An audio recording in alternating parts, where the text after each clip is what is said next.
இன்னைக்கு நம்ம வீடியோவில் நாட்டுக்கோழி ஆசாரி வறுவல் எப்படி செய்யலான்னு பார்க்கலாம். அதுக்கு நான் 1/4 கிலோ நாட்டுக்கோழி எடுத்து சுத்தம் பண்ணி வச்சுருக்கேன். மஞ்சத்தூள் போட்டு நல்லா வாஷ் பண்ணி எடுத்துக்கோங்க. 5 வரமிளகாய் எடுத்திருக்கேன். ஒரு 15 சின்ன வெங்காயம் பொடியாக கட் பண்ணது, 1 டேபிள் ஸ்பூன் இஞ்சி பூண்டு paste, 1/2 teaspoon chicken masala, 1/2 teaspoon தனி மிளகாய் தூள், 1/4 டீஸ்பூனுக்கும் கம்மியாக மஞ்சள் தூள் எடுத்திருக்கேன்.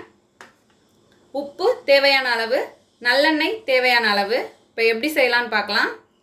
இப்போது இந்த வரமிளகாயை விதையை நீக்கிட்டு எடுத்துக்கலாம்.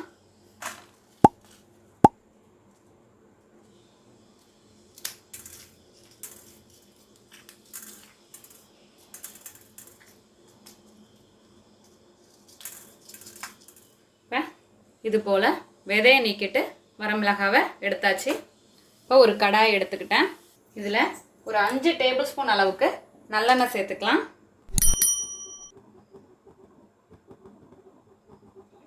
நம்ம ஃபஸ்ட்டு சேர்க்குறது தான், அதுக்கு பிறகு சேர்க்க போகிறது கிடையாது. அதனால் அதிகமாகவே சேர்த்துக்கணும்.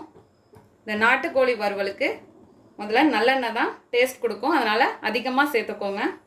இப்போ எண்ணெய் சூடாயிடுச்சு. இதில் வரமிளகாய் சேர்த்துக்கலாம். அதோட சின்ன வெங்காயம்,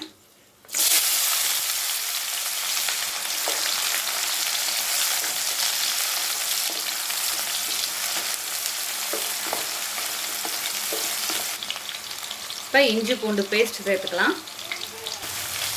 இந்த இஞ்சி பூண்டு பேஸ்ட் நல்லா எண்ணெயிலேயே வதங்கணும். இந்த பச்சை ஸ்மெல்லே இருக்கக்கூடாது.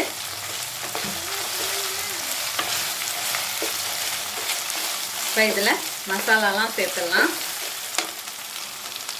சிக்கன் மசாலா, மிளகாய்த்தூள், மஞ்சள் தூள்,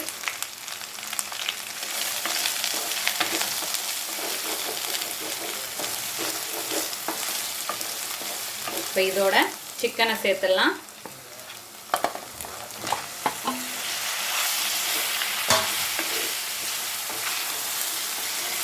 நல்லா கலந்துக்கோங்க.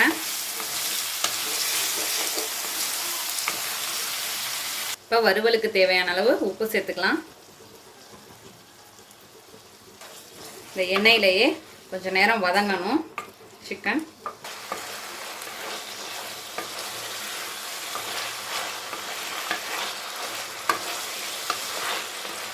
இப்போ இந்த மசாலாலாம் சேர்ந்து இந்த சிக்கனோட வர்ற வரைக்கும் நல்லா வேக விடுங்க எண்ணெயிலேயே.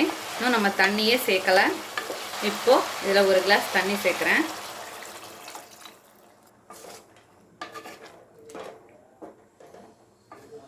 மீடியம் ஃப்ளேம்லேயே இருக்கட்டும். 35 to 40 நிமிஷம் வேகட்டும். இப்போது ஒரு 40 நிமிஷம் ஆயிடுச்சு. ஓப்பன் பண்ணி பார்க்கலாம். நான் 2 டைம் இடையில ஓப்பன் பண்ணி அடி பிடிக்காமல் இருக்க கிண்டி விட்டுக்கிட்டேன்.